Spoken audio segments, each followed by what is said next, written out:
कहानी एक अंधेरी और विनाशकारी जगह से शुरू होती है जो परछाइयों और गहरी खाई से भरी है। जल्द ही हम देखते हैं कि एक मेन कैरेक्टर की छाती पर गंभीर चोट लगी है।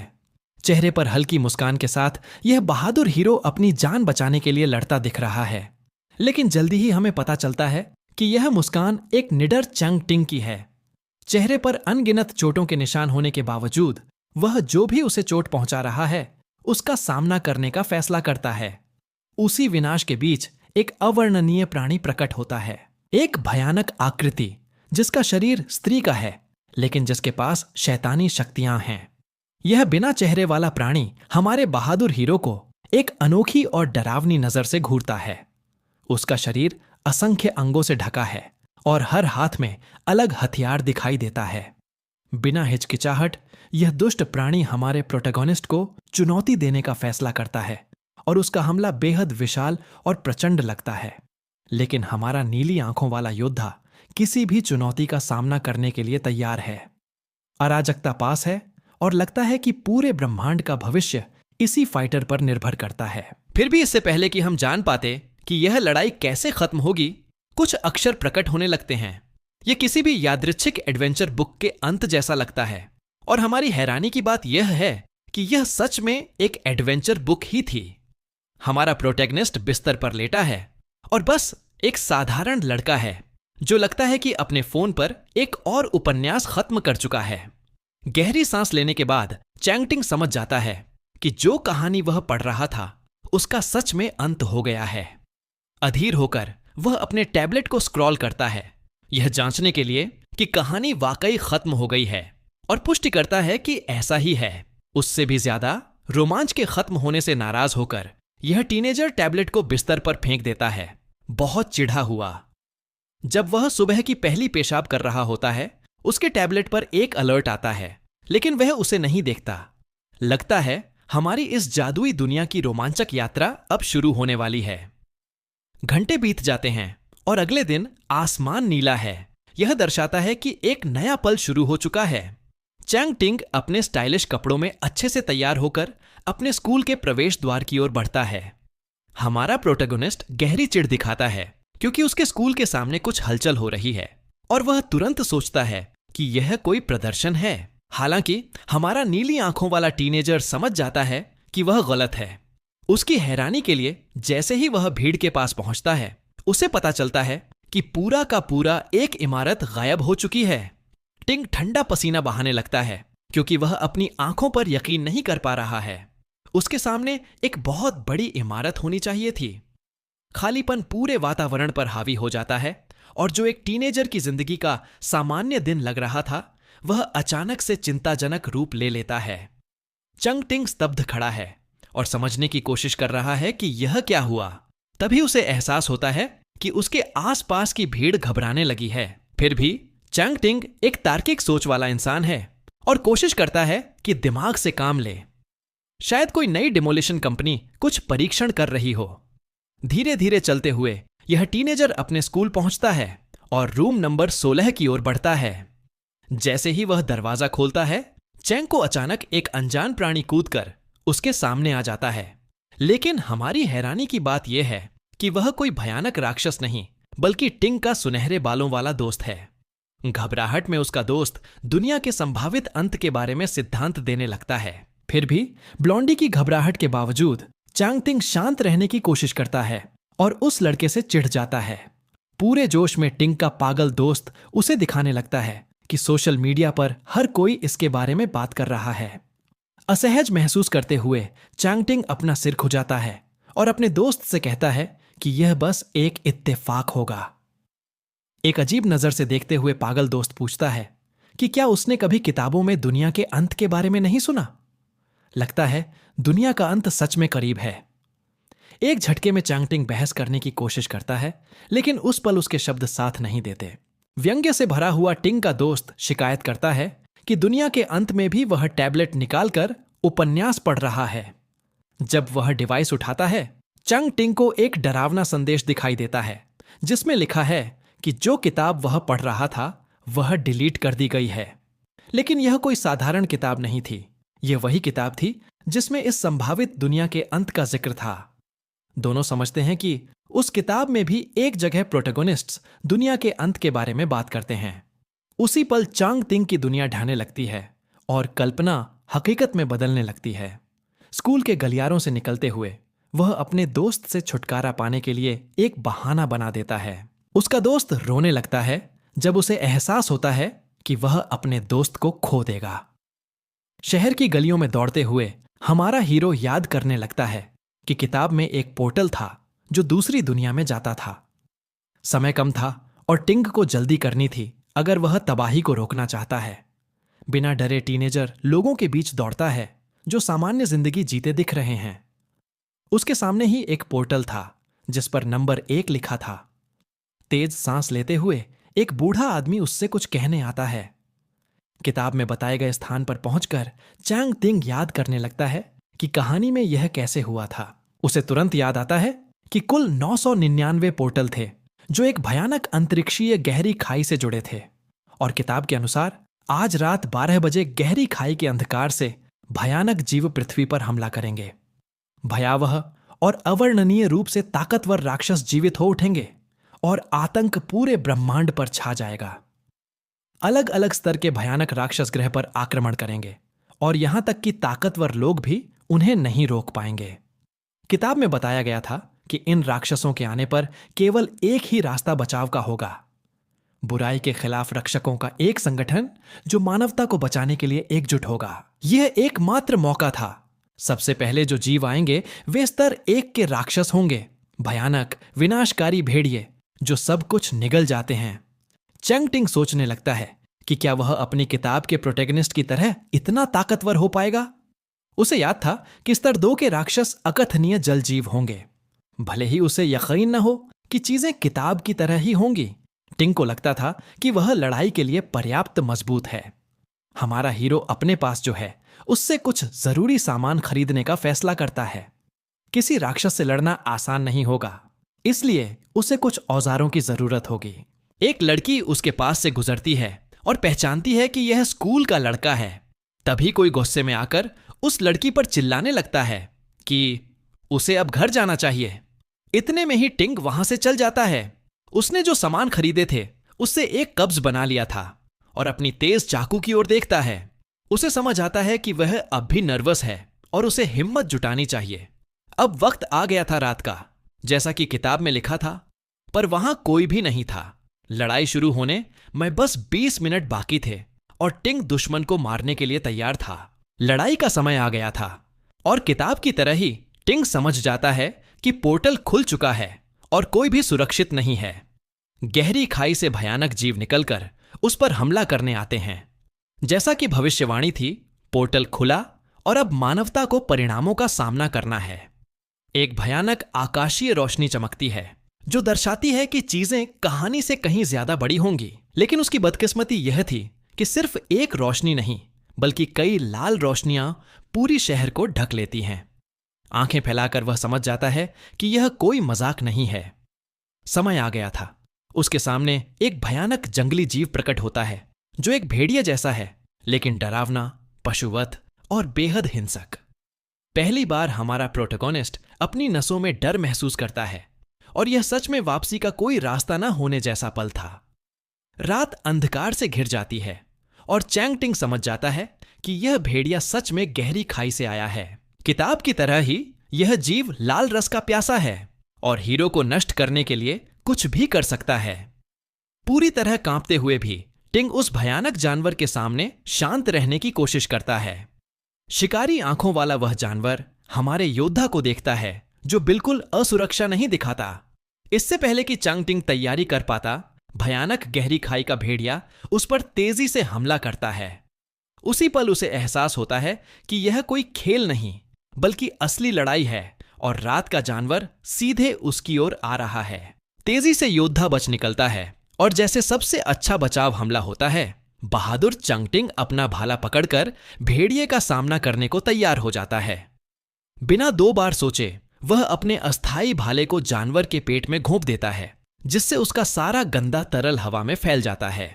जानवर हताशा में गुर्राता है, भाले से छूटने की कोशिश करता है और चांग तिंग कांपने लगता है यह समझकर कि उसने क्या कर दिया। फिर भी भयानक गहरी खाई का भेड़िया गहरी सांस लेकर उसके सामने गिर पड़ता है। चैंग टिंग सोचता है कि क्या वह जीत गया। वह डरा हुआ है क्योंकि उसे एहसास होता है कि अब वह एक अप्रत्याशित लड़ाई में प्रवेश कर चुका है। लेकिन उसके चेहरे पर हल्की मुस्कान आ जाती है। दुनिया का अंत शुरू हो चुका है। उसे यह मजेदार लगता है क्योंकि भयानक राक्षस उसकी टैलेंट के आगे टिक नहीं पाया। तभी भेड़िया जोर से चिल्लाता है और किसी अलौकिक घटना की तरह एक संदेश आता है कि चांग टिंग ने उस भयानक भेड़िए को हराकर नंबर 1 मानव का दर्जा पा लिया है। उसे एहसास होता है कि उसने अपनी पहली जीत हासिल कर ली है। संदेश को देखते हुए वह गौरवान्वित महसूस करता है और जल्द ही अपने भीतर एक शानदार शक्ति उठती महसूस करता है। भेड़िए की प्राचीन आत्मा उसके शरीर में समा जाती है और ताकतवर होकर अब चैंग टिंग के पास नई क्षमताएं हैं। इस प्राणी की शक्ति उसकी आत्मा में भर जाती है और वह और भी मजबूत महसूस करता है। अब वह सिर्फ एक जिज्ञासु टीनेजर नहीं बल्कि पूरी मानवता को बचाने के लिए दृढ़ संकल्पित योद्धा है। उसका रूपांतरण पूरा होते ही उसे अलर्ट मिलता है कि उसने अकेले भेड़िए की आत्मा प्राप्त कर ली है। इस तरह एक नया चैंपियन पैदा हुआ है जिसमें शक्ति, चपलता और शानदार रिफ्लेक्सेस हैं। किताब में लिखा था, हमारा प्रोटैगोनिस्ट अब भेड़िए की आत्मा में निहित सारी ऊर्जा पा चुका है। बिना समय गंवाए वह अपनी अद्भुत नई क्षमताओं का परीक्षण करने लगता है। बेहद ताकतवर होकर वह जो भी सामने आए उसका सामना करने को तैयार है। मुट्ठी कसकर वह कंक्रीट पर वार करता है और आश्चर्यजनक रूप से सब कुछ तोड़ देता है। एक सुपर हीरो का जन्म हो चुका है, लेकिन वह अभी भी अपनी शक्ति के आकार से हैरान है। उसके सामने एक रहस्यमयी वस्तु आती है जिसे वह अच्छी तरह पहचानता है, एबिसल सीड। उसे निगलकर वह इस वस्तु की शक्ति को आत्मसात करने की कोशिश करता है। उसकी पुतली फैल जाती है जब उसे एहसास होता है कि उसने अस्तित्व की सबसे बड़ी शक्तियों में से एक पा ली है। पूरी तरह सशक्त होकर वह अपनी आत्मा में नीली जादुई शक्ति महसूस करता है, लेकिन इतनी शक्ति उसे थोड़ी मिचली देती है क्योंकि वह अभी इसकी आदत डाल रहा है। उसे एक और क्षमता मिलती है, तलवारें तेजी से फेंकने की। अब उसे एहसास होता है कि मानवता उस पर निर्भर है। सही समय पर चैंग टिंग अपनी पूरी नई आर्सेनल का प्रयोग कर इस अलौकिक हमले से मानवता को बचा पाएगा। अगला कदम यह समझना है कि आने वाले दिनों में चीजें कैसे घटेंगी। स्कूल लौटकर वह देखता है कि सारे स्टूडेंट एक भयानक चर्चा में लगे हैं। इससे पहले कि टिंग समझ पाता, उसका दोस्त उस पर कूद जाता है। समय बर्बाद न करते हुए चैंग टिंग उसे चकमा देता है और वह जमीन पर गिर जाता है। वह नोटिस करता है कि उसमें कुछ बदल गया है। साबित करने के लिए वह दिखाता है कि मॉन्स्टर्स के बारे में खबर फैल चुकी है। वह कहता है कि जिसने भी क्रीचर्स को मारा उसे उनकी पावर्स मिल रही हैं। लेकिन चैंग टिंग अनिच्छा दिखाता है और यकीन नहीं करता। वह बार बार समझाने की कोशिश करता है, लेकिन चैंग टिंग स्पष्ट कर देता है कि वह और कुछ नहीं सुनना चाहता। उसका दोस्त बार बार कहता है कि क्रीचर्स को मारने से पावर्स मिल रही हैं और यह मजाक नहीं है। तभी टीचर क्लास में आता है और स्टूडेंट से कहता है कि दुनिया के अंत वाली झूठी अफवाहें फैलाना बंद करो। अंदर से सब जानने वाला चैंग टिंग धीरे से कह देता है कि कुछ ही दिनों में इसे झूठ नहीं कहा जाएगा। उसका दोस्त और खींच जाता है। लंबा दिन बीतता है, घंटी बजती है, अनाउंसमेंट होता है कि क्लास समाप्त है। भारी माहौल में चैंग टिंग का दोस्त पास आता है और उसे प्राइवेट बात के लिए स्पोर्ट्स कोर्ट चलने को कहता है। मेन कैरेक्टर पूरी तरह नहीं समझ पाता कि क्या हो रहा है, पर वह अपने दोस्त के साथ जाने का निर्णय करता है। कुछ और स्टूडेंट्स भी कोर्ट में समय बिताने का मौका ले लेते हैं। बिना कोई लाख लपेट उसके दोस्त ने लंबी पूछताछ शुरू कर दी। जब उसे एहसास हुआ कि मेन कैरेक्टर घटनाओं के बारे में कुछ नहीं कहेगा तो वह रोने लगा। अपना ड्रामा जारी रखते हुए उसका दोस्त रोने के संकट में पड़ने लगता है। वह चिढ़ जाता है और पहली बार टकेडो को उसके नाम से पुकारता है, यह कहते हुए कि उसके पास कहने के लिए बातें हैं पर इसके लिए गुप्तता चाहिए।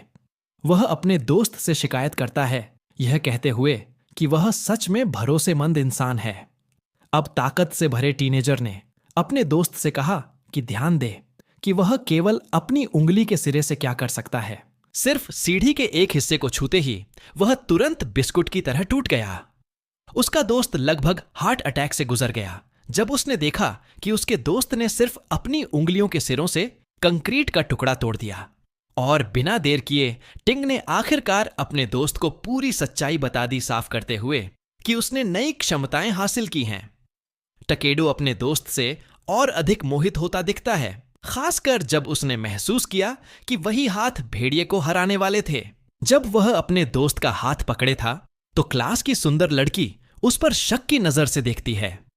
वह दृश्य देखकर लड़की को लगता है कि वे फ्लर्ट कर रहे हैं।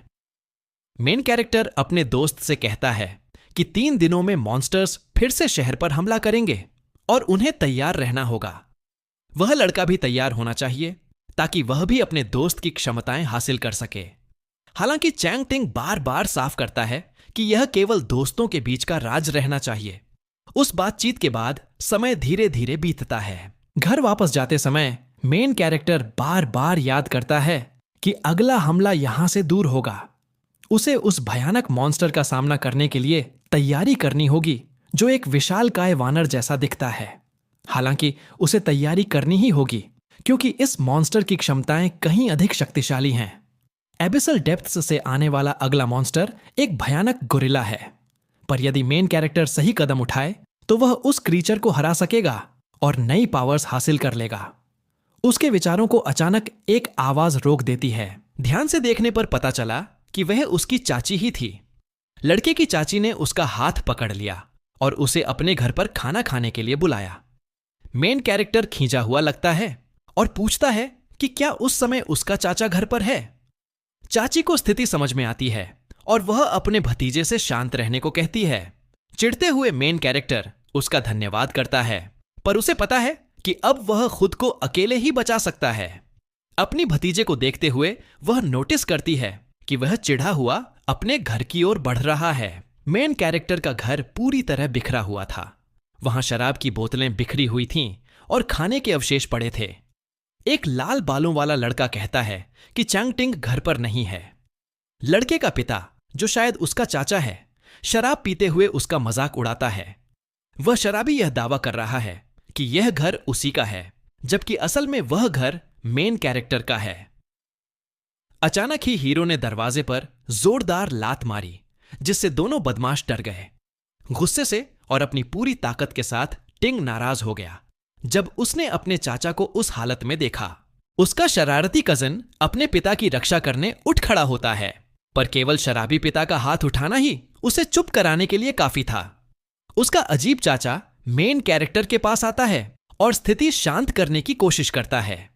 लड़के के पास आकर वह कहता है कि चूंकि वह कॉलेज जाने वाला है, उसे अपने लिए अलग रहने की जगह ढूंढ लेनी चाहिए।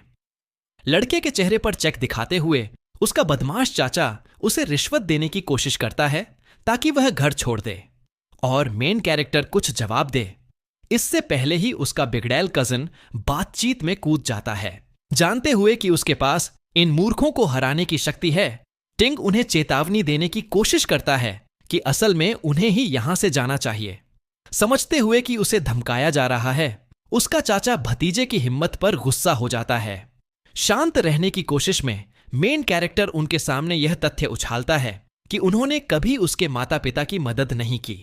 उन्होंने तब भी मदद नहीं की जब उसके माता पिता को अस्पताल के लिए पैसों की सबसे अधिक जरूरत थी। स्थिति पलटने की कोशिश में लड़के का चाचा धमकाना शुरू करता है, यह दावा करते हुए कि असल में उसके पास उस घर के अधिकार हैं। मौका पाकर उसका शरारती कजन चंग टिंग के चेहरे पर यह बात मारता है कि उसके पास अब माता पिता नहीं हैं जो उसकी रक्षा कर सकें। धमकियों से आगे बढ़ते हुए वह लाल बालों वाला कजन हमारे बहादुर हीरो को कुत्ता तक कह देता है।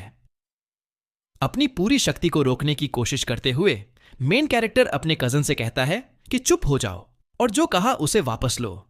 लेकिन यह जाने बिना कि वह एक सुपर हीरो से बात कर रहा है, वह बदमाश उसका मजाक उड़ाता रहता है।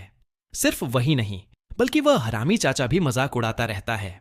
लड़के की ताकत से अनजान उसका कजन उसे द्वंद्व युद्ध की चुनौती देता है, यह कहते हुए कि वह उसे इतना पीटेगा कि वह नीला पड़ जाएगा।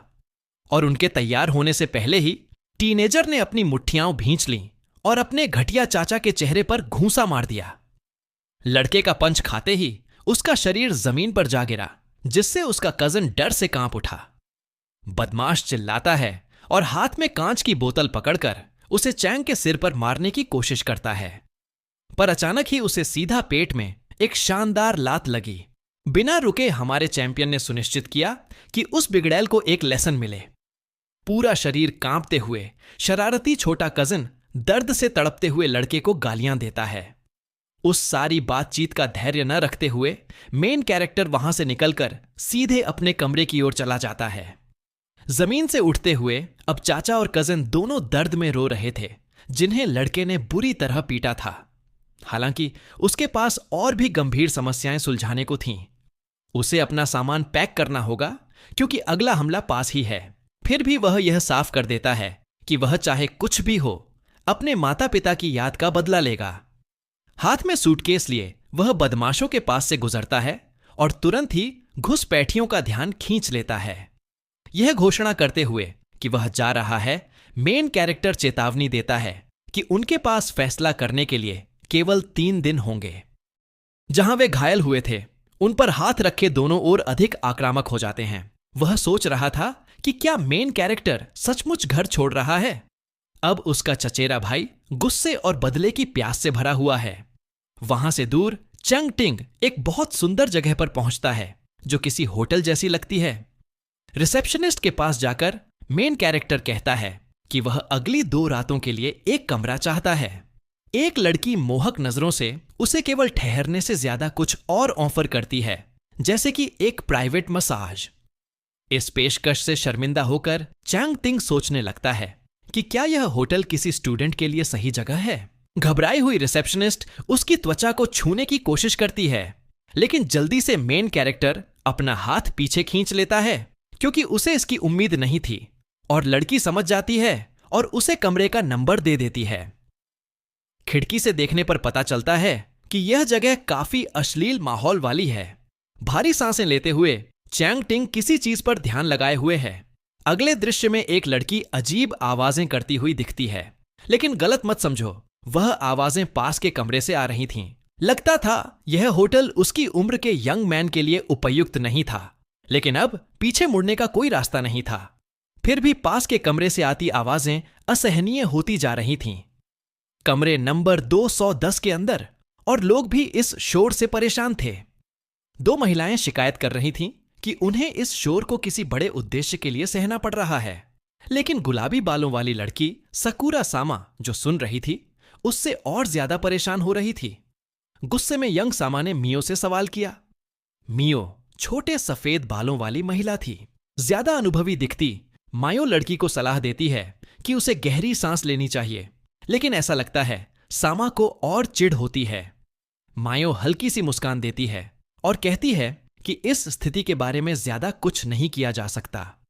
दूर कहीं देखते हुए सफेद बालों वाली महिला केवल दुनिया के अंत और मॉन्स्टर इन्वेजन के बारे में सोचती है।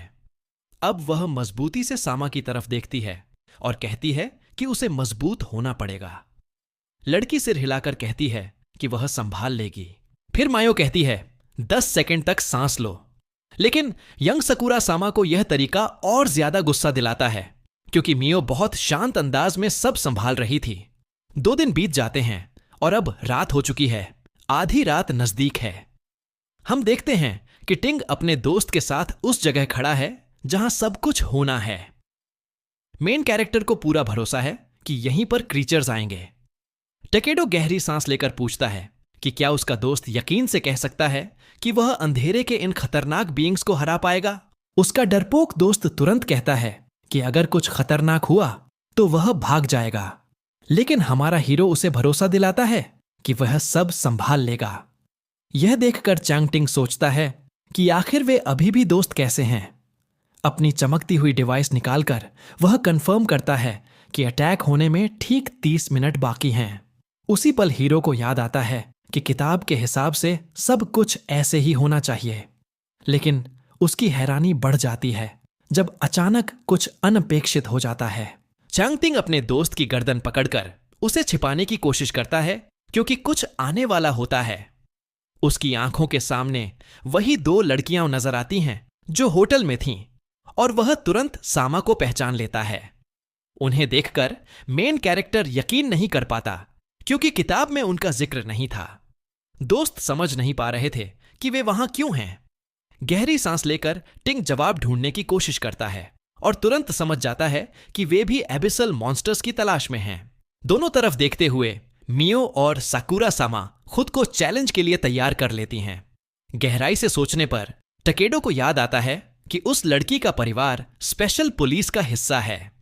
उसे लगा कि वे किसी सीक्रेट पुलिस मिशन के लिए वहां आए हैं, लेकिन अगर वे लड़कियां वहीं रहीं तो यंग चंग टिंग अपना लंबे समय से चाहा हुआ मिशन पूरा नहीं कर पाएगा। नंबर 2 के निशान पर पहुंचकर लड़की सोचती है कि क्या यहीं मॉन्स्टर्स आएंगे। मायो जमीन पर बने निशान को देखती है और कहती है कि जैसे ही घड़ी 12 बजेगी खतरनाक चीजें बाहर आएंगी, लेकिन लगातार सतर्क रहना जरूरी है, क्योंकि वहां से निकलने वाले मॉन्स्टर्स असली दुनिया जैसे नहीं होंगे। एक बड़ा बम पकड़कर मियो पूरी तरह तैयार है इन क्रीचर्स ऑफ डार्कनेस का सामना करने के लिए। और तुम्हारे लिए यह बड़ी कैलिबर वाली पिस्तौल, इसे कसकर पकड़ो और मॉन्स्टर का दिमाग उड़ाओ। सकुरा सामा उस पिस्तौल को बहुत अच्छे से संभालती है। आंखों में आग लिए वह कॉम्बैट के लिए पूरी तरह तैयार दिखती है। कोर्ट की ऊंचाई से दोस्त ये सब देखते हैं, लेकिन उन्हें असल में समझ नहीं आता कि क्या हो रहा है। गहरी सांस लेकर और शांत रहने की कोशिश करते हुए टिंग अपने दोस्त को सलाह देता है। तभी डरावना धुआं पूरे इलाके को ढकने लगता है और योद्धा मियो तैयार खड़ी होती है। दूर से मेन कैरेक्टर सब कुछ देख रहा है और उसे अजीब लगता है कि वे बम को हथियार की तरह इस्तेमाल कर रही हैं।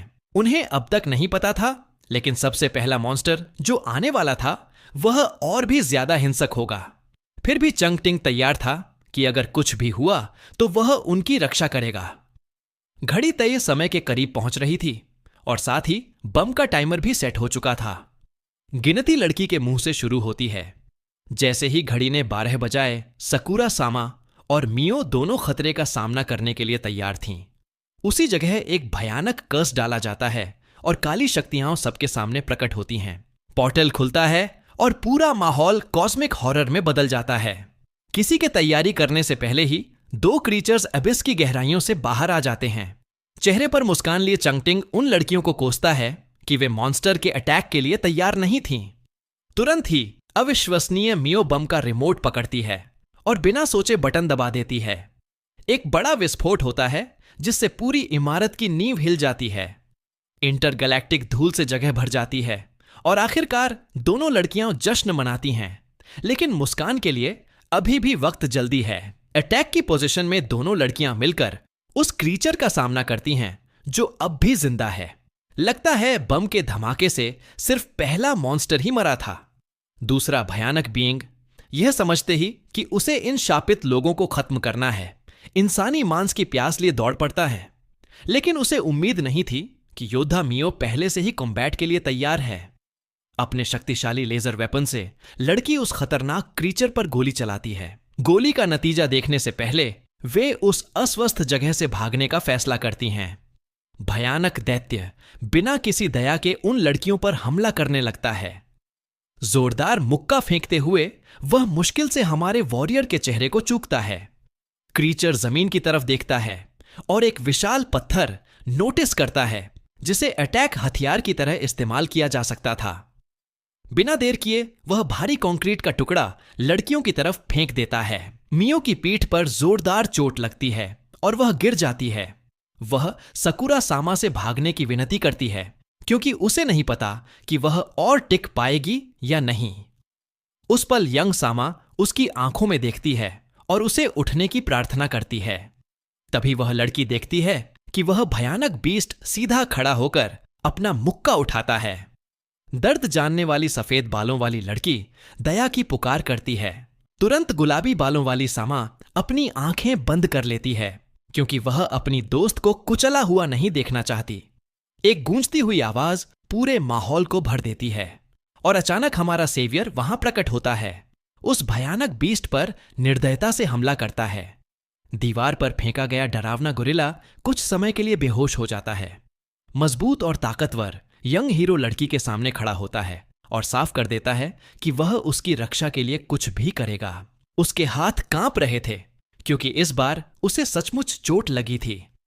आंखों में आंसू लिए यंग गर्ल अपना सारा दर्द दिखाती है।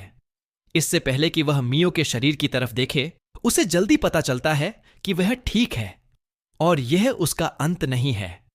जानते हुए कि बीस्ट कभी भी उठ सकता है, हीरो उन्हें चेतावनी देता है कि दोनों लड़कियों को निकल जाना चाहिए। उसी समय लड़की उसे पहचान लेती है कि वह उसका स्कूल का लड़का है और पूछती है कि वह यहां क्या कर रहा है। लेकिन यह जानने से ज्यादा जरूरी था वहां से तुरंत निकल जाना।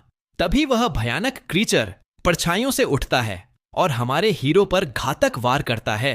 लगता था कि विशाल एप पूरी नफरत के साथ चैंगटिंग पर अपनी ताकत निकालने के लिए तैयार है। लेकिन जो उसने नहीं सोचा था वह यह कि बहादुर टिंग ने उसकी रोएदार मुट्ठी को अपनी पूरी ताकत से पकड़ लिया। अपनी सारी अटैक पावर लगाने के लिए ध्यान केंद्रित करते हुए वह जोरदार चीख निकालता है। फिर हम देखते हैं कि वह भयानक बीस्ट एक बार फिर से निर्माण की दीवारों पर फेंका जाता है। लेकिन अब चैंगटिंग की ताकत कम होने लगती है और उसका अटैक पावर गोरिल्ला के बराबर हो जाता है।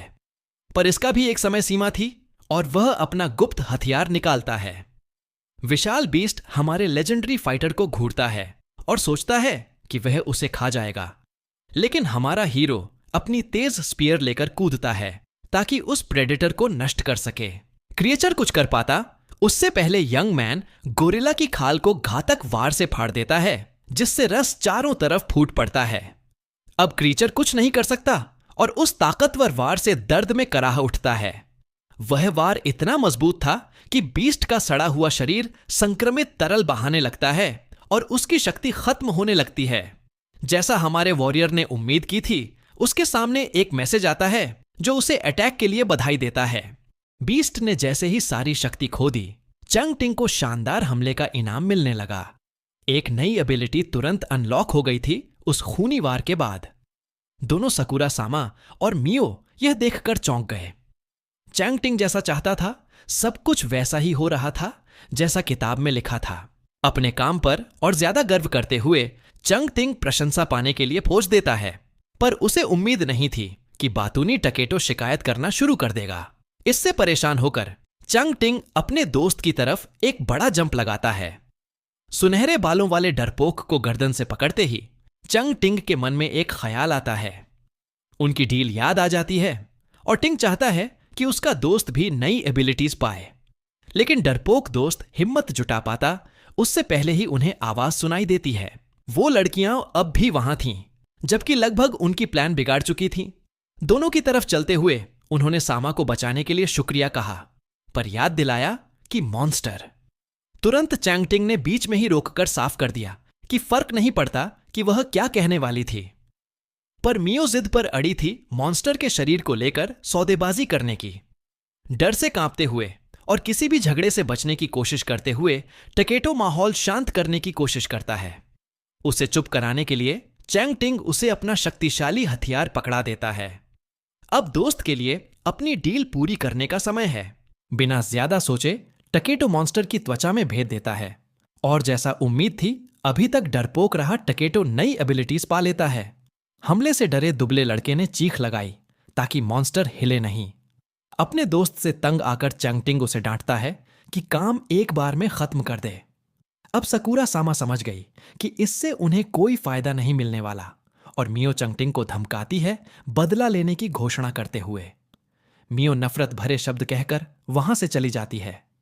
अब और ताकतवर हो चुके चैंगटिंग को वो धमकियां मजाक लगती हैं। जाने से पहले मियो ने कहा कि सामा का परिवार इस शहर में एक बड़े प्रोजेक्ट से जुड़ा है, लेकिन चैंगटिंग उस निमंत्रण का जवाब नहीं दे पाया और उसने सोचने का निश्चय किया।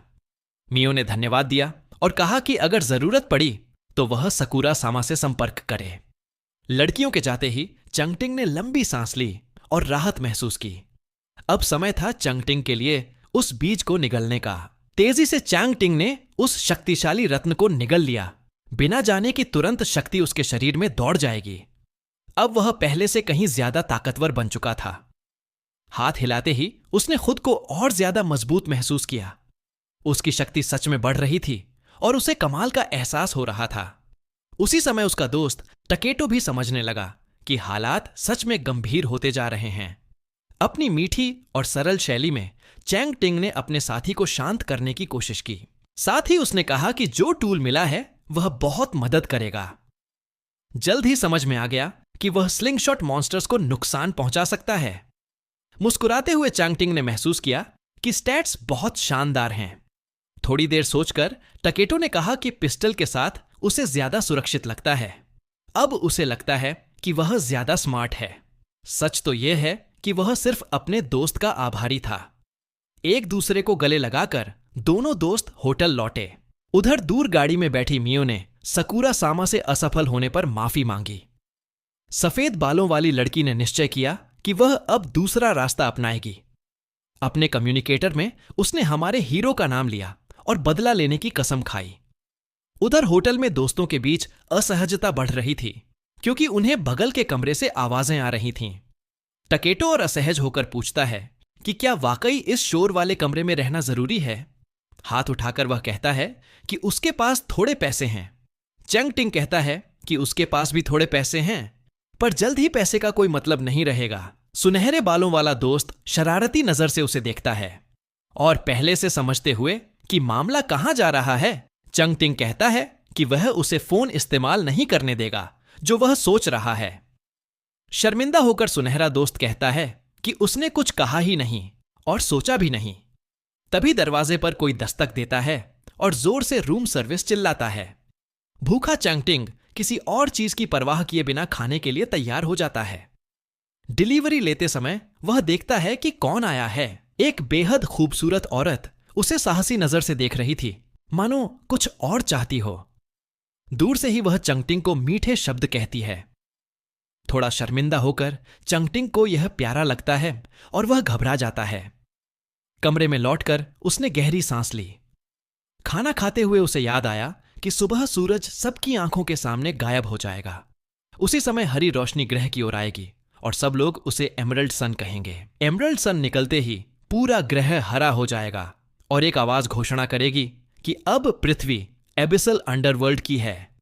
दुनिया के नेता समझ जाएंगे कि समस्या गंभीर है और इसे रोकने का उपाय ढूंढेंगे। इसी समय जब तीसरा और चौथा पोर्टल प्रकट होगा, तब मानवता को और एबिलिटीज मिलेंगी। उसी बीच मानवता विशेष बल बनाएगी ताकि आगे बढ़ते खतरे को रोका जा सके। दुनिया भर के वैज्ञानिक एबिसल शक्तियों को रोकने और अध्ययन करने की कोशिश करेंगे, लेकिन समय के साथ एबिसल क्रीचर्स और ज्यादा ताकतवर और खतरनाक बनते जाएंगे। खाना खत्म करते हुए दोनों ने सोचा कि क्या वे पृथ्वी पर सबसे ताकतवर बनेंगे। खाना चबाते हुए चैंग टिंग ने सोचा कि क्या वे सिर्फ सबसे ताकतवरों में से एक होंगे। एहसास होते ही वह सतर्क हो गया। टकेटो समझता है कि वह ग्रह के 30 सबसे ताकतवर लोगों में है और खुद को अद्भुत महसूस करता है, पर जल्दी ही उसे लगा कि उसके दोस्त के साथ कुछ गड़बड़ है। चैंग टिंग बेहद सतर्क अवस्था में था। बिना अलविदा कहे चैंग टिंग तुरंत मेज से उठ गया और दौड़ पड़ा, कहते हुए कि वह जल्द लौट आएगा। उस समय उसका दोस्त बेहद जिज्ञासु हो गया कि आखिर हो क्या रहा है। फिर वह दुखी हुआ क्योंकि वह अपने दोस्त जितना ताकतवर नहीं था। रिसेप्शन पहुंचकर चैंग टिंग ने उस लड़की के बारे में पूछा और उन्होंने पुष्टि की कि वह उनकी नहीं है। सिगरेट मुंह में दबाए रिसेप्शनिस्ट ने कहा कि वह बाहर से आने वाली है, जो कभी कभी आती है। धीरे से मुस्कुराते हुए उसने कहा कि वह लड़की कहीं और ज्यादा कमा सकती है। यही वजह थी कि चैंग टिंग उस औरत को ढूंढ रहा था। औरत को लगा कि शायद चैंग टिंग जानता है कि वह रहस्यमयी कौन है। बिना हिचकिचाए उसने पूछा कि वह किस कमरे में रहती है, लेकिन होटल के नियमों के कारण रिसेप्शनिस्ट वह जानकारी नहीं दे पाई। तभी चैंग टिंग ने ढेर सारे पैसे टेबल पर फेंके। लगता है रिसेप्शनिस्ट की कीमत बहुत कम थी और उसने तुरंत कमरे का नंबर बता दिया। गहरी सांस लेते हुए चैंग टिंग उस औरत के कमरे की ओर गया, यह जानने के लिए कि वह कौन है। 5 नंबर दबाते ही लिफ्ट ऊपर चढ़ने लगी। उस दुनिया में 12 लोग थे जिनके पास सुपर एबिलिटीज थीं। अगर चैंग टिंग उन 12 को इकट्ठा कर सके तो शहर पर हो रहे हमलों को रोकने के लिए साथ लड़ सकता था। किताब में लिखा था कि वे 12 एक ऐसी औरत की एबिलिटी से मिलते हैं जिसके पास बिच्छू की शक्ति थी। उसका नाम किताब में कभी नहीं लिखा गया, लेकिन वह खास थी क्योंकि उसके पास एक खास टैटू था। बिच्छू वाली औरत ताकतवर एस्कॉर्ट थी जो अपने कैदियों को सताती थी। क्योंकि चंग टिंग यह सब अच्छे से जानता था, उसे यकीन था कि उस लड़की के पास भी वैसा ही टैटू है। दरवाजे तक पहुंचकर वह घबरा गया क्योंकि संभव था कि वह बिल्कुल गलत हो। किताब के अनुसार वह औरत पुरुषों से नफरत करती थी, इसलिए उसे सावधान रहना था। घंटी बजाकर उसने इंतजार किया। तुरंत वह औरत सामने आई, अनुचित कपड़ों में। आकर्षक आवाज में बोलते हुए उसने चांगटिंग को लुभाना शुरू किया। चांगटिंग ने असुविधा के लिए माफी मांगी और स्थिति संभालने की कोशिश की। लड़की ने उसका चेहरा छुआ और उसे कमरे में आने को कहा। ऐसा अनुभव पहले कभी न होने के कारण चांगटिंग ललचाने लगा। लड़की ने उसके कान में फुसफुसाकर कहा कि तुम्हें सच में मजा आएगा। हिम्मत जुटाते हुए चांगटिंग ने गहरी सांस ली और तुरंत उस स्थिति से भाग गया। वह औरत उसे भागते देखती रही और बोली कि जरूर उसमें कुछ गड़बड़ है। घबराकर चांगटिंग खुद को दोष देने लगा और सोने की कोशिश की ताकि सब भूल जाए। अच्छी नींद के बाद नया दिन शुरू हुआ और टकेटो ने आंखें खोलीं। बिस्तर से घबराकर उठते हुए उसने अपने दोस्त से कहा कि उसे थोड़ा और सोने दे, लेकिन चांगटिंग पहले से ही खिड़की देख रहा था और बोला कि बड़ी त्रासदी होने में सिर्फ 1 मिनट बाकी है। भविष्यवाणी याद करते ही चांगटिंग बिस्तर से कूद पड़ा, सूरज का दृश्य देखने के लिए। जो उसने देखा उस पर गुस्सा आया और वह विश्वास नहीं कर पा रहा था। बादलों के बीच से एक भयानक लेजर किरण सीधे आकाश से उतरी। दुनिया का अंत शुरू हो चुका था। तुरंत शहर की सड़कें पूरी तरह हरी हो गईं। कुछ लोग इस भयानक हरी रोशनी से कुछ भी नहीं देख पाए। कुछ राहगीरों ने जब आकाश की ओर देखा तो पाया कि सूरज पूरी तरह हरा हो गया है। भयानक और क्रूर अंदाज में एमरल्ड रोशनी ने धरती की जिंदगी को घेर लिया और अब उससे बचना नामुमकिन था। वही रहस्यमयी औरत अजीब कपड़ों में सड़क पर चल रही थी और पिछली रात की नींद से थकी हुई थी। अचानक उसका ध्यान सूरज की ओर गया जो सचमुच हरा था। क्या आपने सुना है कि कुछ लोगों की आंखों में बीमारियों के कारण नए रंग दिखने लगते हैं? वह रंग औरत को बेहद खूबसूरत लगा और वह लगातार उसे देखती रही। धरती पर फैलते हुए वह रंग चारों ओर बिखर गया और औरत की चाहत थी कि वह उसे महसूस करे। अचानक एक विशाल अंतरिक्षीय बिच्छू की आकृति उसकी नजर में छा गई। वह आकृति भयावह ऊर्जा बिखेर रही थी जिसने उसकी आंखों को उस दानवी अस्तित्व का दीवाना बना दिया। होश आने पर औरत खुद को जमीन पर गिरा पाया, समझ नहीं पा रही थी कि क्या हुआ। उस भयानक शक्ति को ग्रहण करते हुए उसका शरीर टूटने लगा और वह फुटपाथ पर गिर पड़ी। उधर चांगटिंग और टकेटो विनाशकारी नजारे को देखते हुए खड़े थे। तभी अंतरिक्ष से एक डरावनी आवाज पूरी मानवता से बोली। वह आवाज अलग अलग रंगों में बदलती हुई सीधे पृथ्वी पर छा गई। जैसे ही वह अनाम रूप उभरा, उसने पूरी मानवता पर भयानक भविष्यवाणियां थोप दीं। लगता है एबिसल युद्ध करीब है और वह दानवी आकृति पृथ्वी की जिंदगी से खेलने को तैयार है। एबिसल दुनिया की शक्तियों को बुलाते हुए वह प्राणी बुराई फैलाने के लिए तैयार था। वहां से भयानक अनाम जीव निकलेंगे जो दुनिया में भ्रष्टाचार फैलाने को प्यासे होंगे। जब वह दानव अपनी गालियां बक रहा था, तब लड़कियां सब ध्यान से सुन रही थीं।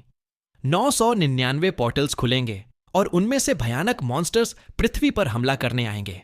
शायद मानवता के पास लड़ने का थोड़ा मौका हो, लेकिन हर मॉन्स्टर का सामना करना बेहद कठिन होगा। अगर मानवता हार गई तो वह भयानक प्राणी बची हुई जिंदगी को भी निगल जाएगा। वह दानव इंसानों से खेलने और पृथ्वी पर भ्रष्टाचार देखने को तैयार था। भविष्यवाणी सुनाने के बाद उसने सबको शुभकामना दी और आकाश में डरावनी रोशनी छोड़ दी। उसी रोशनी के साथ वह दुष्ट प्राणी बिना कोई निशान छोड़े गायब हो गया। घोषणा के बाद टकेटो डर से कांपने लगा और चांगटिंग को धक्का दिया। उसने गुस्से से पूछा कि क्या यह दुनिया के अंत की घोषणा थी, क्योंकि बचाव की कोई उम्मीद नहीं लग रही। चांगटिंग ने चुप रहना बेहतर समझा। उसी समय चांगटिंग ने हिम्मत जुटाई और उस कमबख्त किताब में जो कुछ देखा था उसे याद करने लगा। अगर वह सही था तो भयानक घटनाएं शुरू होने वाली थीं। अपने दोस्त की बातों से डरे टकेटो ने पूछताछ करनी शुरू कर दी। उधर असली दुनिया के नेता मानवता का भविष्य तय करने के लिए चर्चा करने लगे। मेज के छोर पर बैठे एक बुजुर्ग खड़े हुए और बोले कि पृथ्वी अब उन प्राणियों का खेल का मैदान बनने वाली है। तभी सेना का एक आदमी बोला कि उन गंदे प्राणियों को नष्ट करना जरूरी है। हालात इतने गंभीर थे कि वे नागरिकों की बलि देने को भी तैयार थे। उसी समय एक और आदमी खड़ा हुआ और विरोध करने लगा कि हम सचमुच बर्बाद हो चुके हैं। उसका नाम अत्सुर युदा था और उसने साफ कहा कि यहां मौजूद कोई भी यह नहीं जानता कि वे किससे निपट रहे हैं। नेता मैक्सिमोनो काओ इस धीमेपन पर भड़क उठा। तभी मिस्टर यूना ने सुझाव दिया कि पृथ्वी की रक्षा के लिए एक सुपर स्क्वाड बनाया जाए। दूसरे प्रतिभागियों को घूरते हुए बुजुर्ग ने कहा कि विचार बुरा नहीं है, पर पता नहीं कि लोगों को कैसे भर्ती करेंगे। सच यह था कि लोग एबिसल मॉन्स्टर्स से बेहद डरे हुए थे और अब शांति का रास्ता ढूंढना जरूरी था। सबने विश्व शांति के बयान से सहमति जताई। उधर चैंग टिंग पहले से जानता था कि सरकार सुपर स्क्वाड बनाने की कोशिश करेगी, लेकिन टकेटो ने साफ पूछा कि वे लोगों को कैसे भर्ती करेंगे। चैंग टिंग ने दृढ़ता से कहा कि उन्हें अपनी काबिलियत साबित करने के लिए लड़ना होगा। किताब में लिखा था कि प्रोटेगोनिस्ट अपनी आजादी खो देता है और टीम से जुड़ने का मौका चूक जाता है, लेकिन अभी अपनी आजादी जोखिम में डालने का समय नहीं है। दुनिया को बचाने में मदद करना जरूरी है।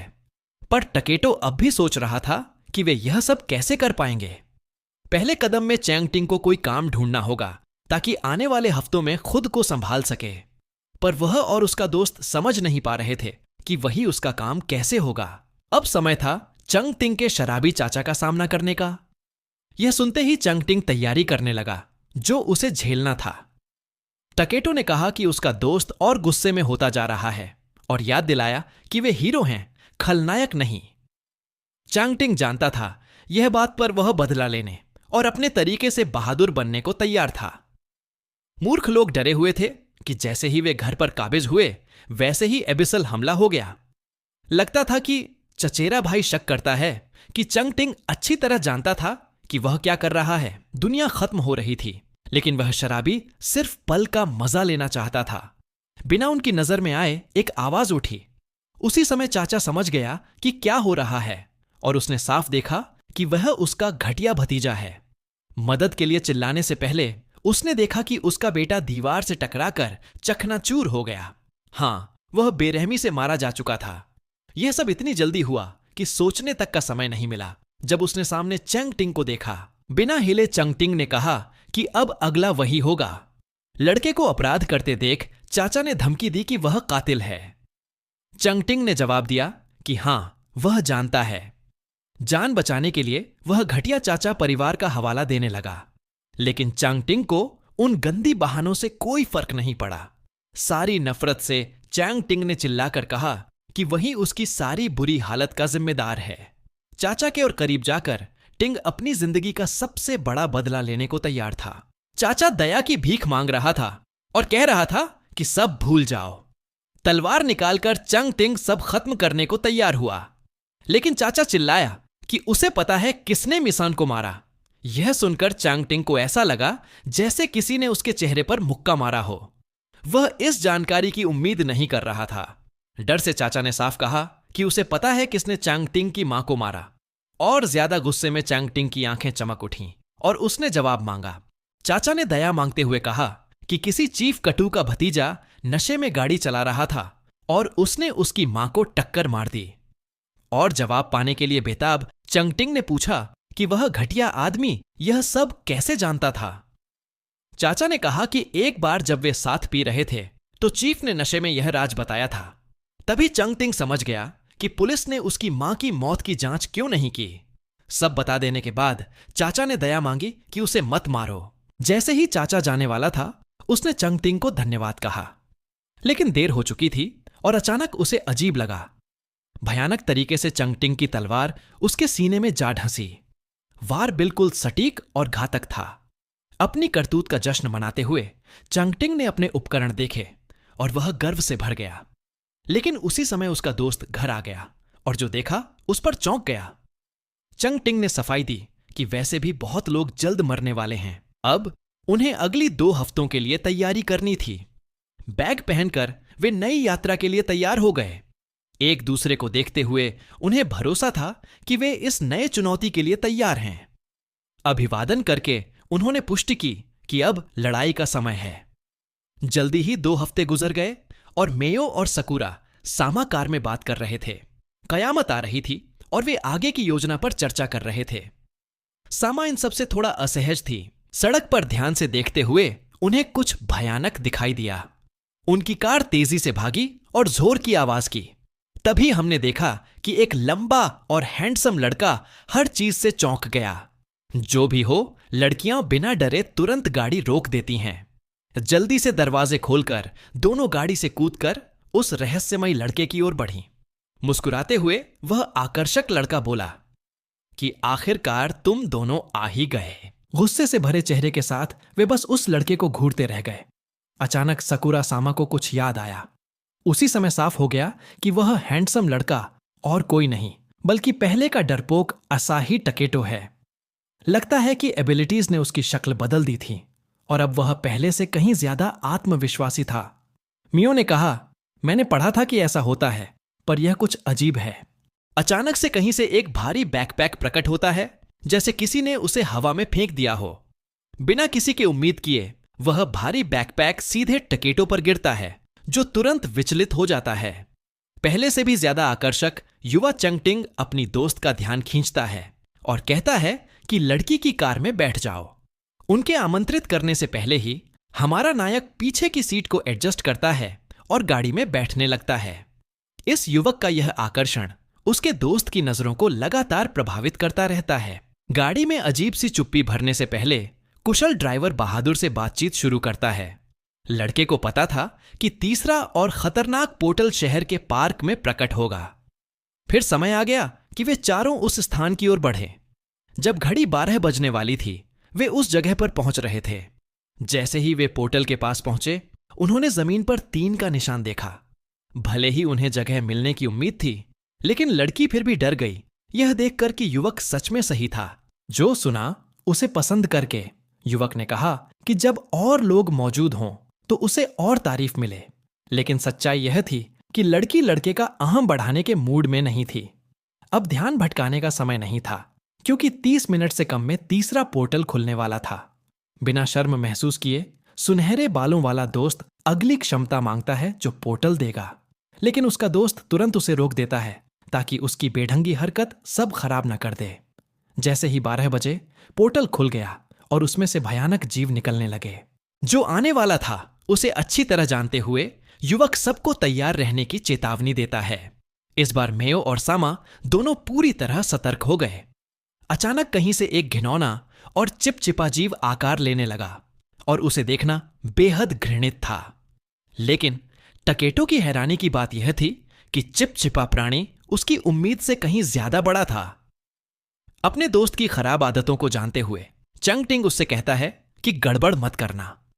तैयारी शुरू करते हुए दोनों अपने बनाए हुए प्लान को याद करने की कोशिश करते हैं। यह भयानक चिपचिपा राक्षस और भी खतरनाक था, क्योंकि उसके टेंटिकल से जहरीला एसिड निकलता था। योजना का पालन करते हुए हमारी जोड़ी ने हमला शुरू करने का फैसला किया। टकेटो ने एक टेंटिकल पर गोली चलाई ताकि उसका दोस्त हमला कर सके। यह महसूस करते हुए कि उस पर हमला होने वाला है, भयानक प्राणी और भी खतरनाक और आक्रामक हो गया। शुरुआत में युवक घबरा गया और सब कुछ बेहद डरावना लगा।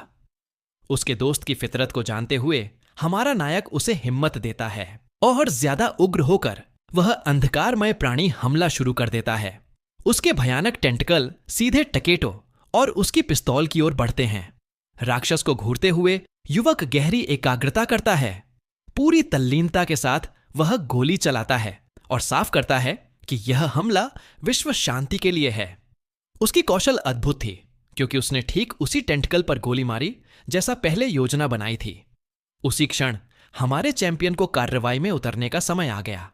तुरंत दौड़ते हुए चंगटिंग छलांग लगाता है। प्राणी पर चिल्लाते हुए युवक आक्रामक मुद्रा में कूदता है।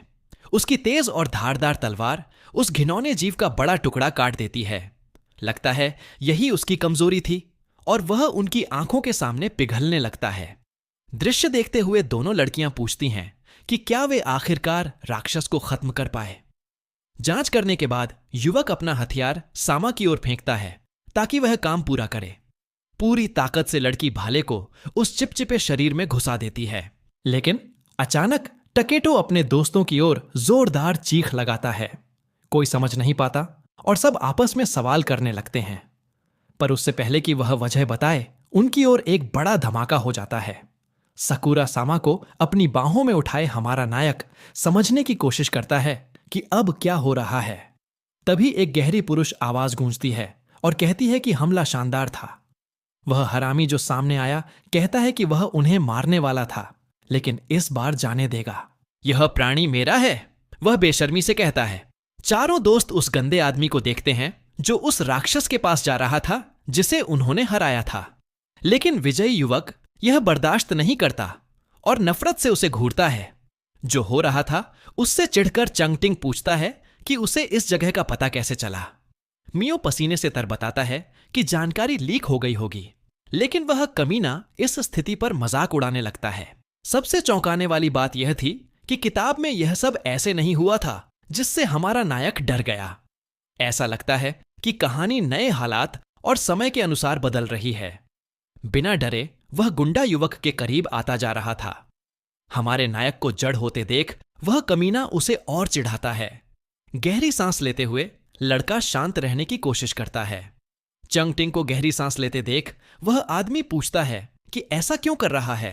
मुट्ठी भींचकर लड़का कहता है कि वह सही मौके का इंतजार कर रहा है ताकि उसकी जात को खत्म कर सके। यह सुनते ही गुंडा पूरी तरह सतर्क हो जाता है, लेकिन सोचने से पहले ही हमारा नायक उस पर हमला करने की कोशिश करता है। लेकिन उम्मीद के विपरीत वह हरामी तुरंत बचाव कर लेता है, जिससे युवक चौंक जाता है। मुस्कुराते हुए वह कहता है कि वार अच्छा था। उसी पल युवक समझ जाता है कि यह लड़ाई बेहद कठिन होने वाली है और खुद को तैयार करता है। अपने दोस्त को आवाज देकर युवक अचानक हमला करता है।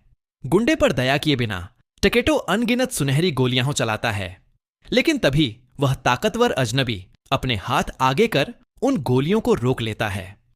बचाव पर घमंड करते हुए वह कहता है कि उसने कभी नहीं सोचा था कि दो बच्चे इतनी अच्छी तरह लड़ सकते हैं। लेकिन युवक हार मानने वाला नहीं था और ज्यादा ताकत लगाकर वह आग जैसी गोलियां चलाता है। शरारती मुस्कान के साथ वह गंदा आदमी कहता है कि इसमें कोई दिक्कत नहीं। लेकिन खलनायक की हैरानी यह होती है कि लड़का उसकी जादुई गोलों पर अपनी आग की किरणें मार देता है।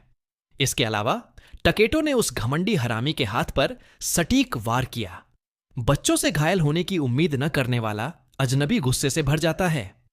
हमला करने में सफल होने पर युवक बहुत गर्व महसूस करता है, लेकिन गुंडा रुकता नहीं और तेजी से दोनों लड़कों की ओर दौड़ पड़ता है। चंगटिंग को पार करते हुए वह और तेज भागता है।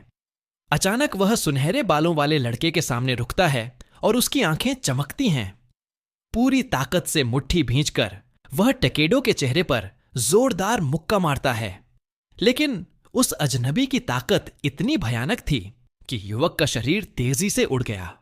अपने दोस्त को घायल देख हमारा नायक उसका नाम चिल्लाता है। गुस्से में चंगटिंग भी मुट्ठी भींचकर उस हरामी से लड़ने को तैयार होता है, लेकिन तुरंत ही वह आदमी उसका चेहरा पकड़ लेता है। हमला करने से पहले ही वह हिंसक अजनबी युवक का चेहरा जमीन पर दे मारता है। पहली बार टिंग को अपने स्तर का दुश्मन मिला और उसे चोट पहुंची।